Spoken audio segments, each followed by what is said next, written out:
গ্রাহক হিসেবে আপনি কেমন আছেন? যে সেবা আপনি পাচ্ছেন এই প্রতিষ্ঠানগুলোর কাছ থেকে, এই সেবা নেওয়ার ক্ষেত্রে মাইক্রো ক্রেডিট রেগুলেটরি অথরিটির উদ্যোগত স্থায়িত্বশীল উন্নয়নলাই সংগঠন young foreign social action YPSA ও কোস্ট ফাউন্ডেশনের সহযোগিতাত হাকসবাজারের রামত ইপসার SRDCর মিলনায়তনত বইয়ে গণশুনানির আয়োজন। রবিবার দৈজা আয়োজিত এই গণশুনানিত অংশ লয় ইপসা ও কোস্ট ফাউন্ডেশনের মোট ৬০ জন ঋণগ্রহীতা।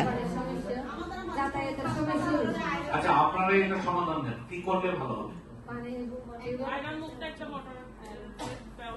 মানে আপনারা যে এলাকায় থাকেন। গণশুনানিত অংশ লয়া হল ক্ষুদ্র ঋণের কার্যক্রম সেবা গ্রহণের অভিজ্ঞতা দে ডৈল্লা মতামত ও পরামর্শ তুলি ধরে। 50,000 টাকা করে দিয়ে আমাদের 3,000 টাকা মানে কি লাভ লই এক বছরে তুই আমাদের সুবিধা পাই যে প্রতিবন্ধী ফুয়া ধরুন একটা মুদির দোকান লইব সে অচল ধরুন ওকে চল ভালের বা গরু লইয়ে অল্পর ভিতরে তো তখনই তারা স্বাবলম্বী হইয়ে তো গরু লোমা যদি আরেকটা কিছু যদি বাড়াই দিলে ধরুন লাখ কাছাকাছি বা 80-90 কিস্তি নিয়ে আমাদের দোকানে কাপড় মাল তুলি, ওখানে আমরা কাপড় সেলাই করে আমাদের আয়টা অনেক ভালো হয়েছে। 15,000 30,000 20,000 দিলে আরে একটা উন্নতি করি পাইতাম ও গরু চল হইতাম আমার কারখান করা হইতো তাহলে সামান্য পেলা বলে আমি আলাদা রাখি আমার অন্য মার ঢোকা ঘুরে ব্যাংক মারে যায় ঢোকা ঘুরে। আমি ঋণ নেওয়া পর্যন্ত আমাদের আগের অবস্থা থেকে এখন আমাদের অবস্থা মোটামুটি ভালো চলতেছে। আলোচনাত সার্ভিস চার্জ হমা লবণাক্ত এলাকাত সুপেয় ও নিরাপদ ফানির লাই মুরগরি এনে নলকূপ স্থাপন অসহায় বা হতীয় এদে মানুষ লাই অনুদান সহায়তা দে কৃষিখাতত গ্রেস পিরিয়ড চালুর দল্যা বিষয়গুণ উড়িয়ায়ে। অনুষ্ঠানত প্রধান অতিথি হিসেবে উপস্থিত আছিল MRA-র এক্সিকিউটিভ ভাইস চেয়ারম্যান অধ্যাপক ডক্টর মোহাম্মদ হেলাল উদ্দিন। সেবার যে আপনার ধরন এবং আপনাদের সেবাটা আসলেই সেবা এবং এই সেবাটা আমাদের প্রান্তিক মানুষের জন্য দরকার, আপনারা দিয়ে যাবেন ডেফিনেটলি। তো সেজন্য আমি মনে করি যে এই স্বাস্থ্যর যে ব্যাপারটা আসছে যে প্রবীণদের ক্ষেত্রে অলরেডি দেখেছি আমাদের কোচ ফাউন্ডেশন ইতিমধ্যে বলেছেন। আমি মনে করি যে এটা একেবারে এককভাবে না করে যদি আমাদের যে আপনারা সমন্বয় করে করেন, হয়তো শিক্ষাটা একজন করলেন, স্বাস্থ্যটা একজন করলেন।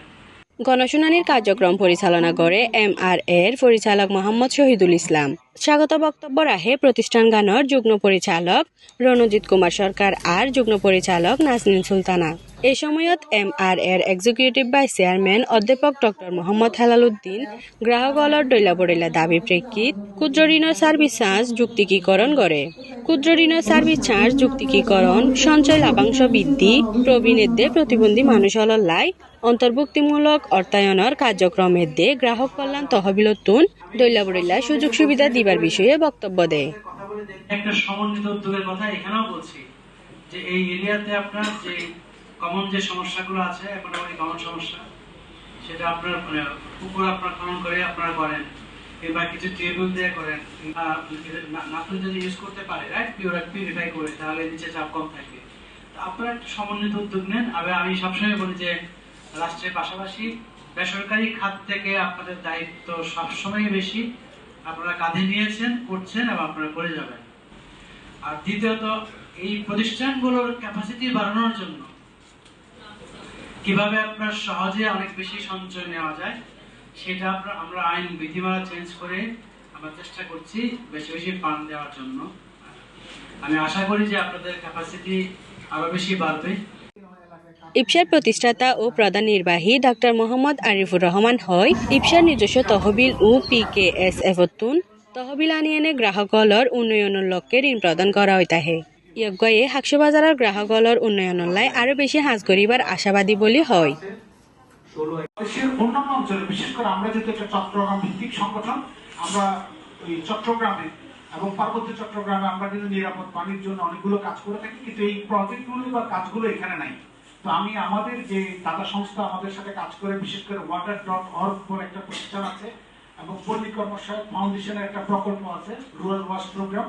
আমি কমিটমেন্ট দিচ্ছি যে আমরা PKSF এবং water.org এর সাথে কথা বলবো কিভাবে কক্সবাজারের এই রামুর আশেপাশের গ্রামগুলোকে এই প্রকল্পের আওতায় আনতে পারি, তার জন্য আমরা চেষ্টা করবো। এবং কোস্ট ফাউন্ডেশনের নির্বাহী পরিচালক M রেজাউল করিম ইয়গয়ে বক্তব্যত হাকসবাজারের জোয়ানলর দক্ষতা বাড়াইবার উপর জোর দেয়।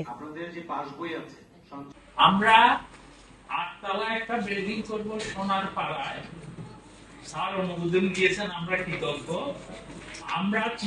আমরা প্ল্যান করেছি প্রতি 3 মাসে আমরা 95 জন ক্লাস 8 পাস মেয়ে, ছেলে মেট্রিক পাস মিনিমাম, তারপরে ইন্টারমিডিয়েট পাস, এদেরকে ট্রেনিং দেব 12টা ট্রেডের উপর। সেবা প্রত্যাশী গ্রাহকলৰ অভিযোগ সরাসরি শুনি নিষ্পত্তির ব্যবস্থা করার দিয়ে গ্রাহকৰ চাওয়া অনুযায়ী প্রদেয় সেবার মান উন্নত করার লক্ষ্যে এদিমা গণশুনানির আয়োজন করে বলে জানায় আয়োজকলে। সুস্মিতা বড়ুয়া, পালংয়ের হতা।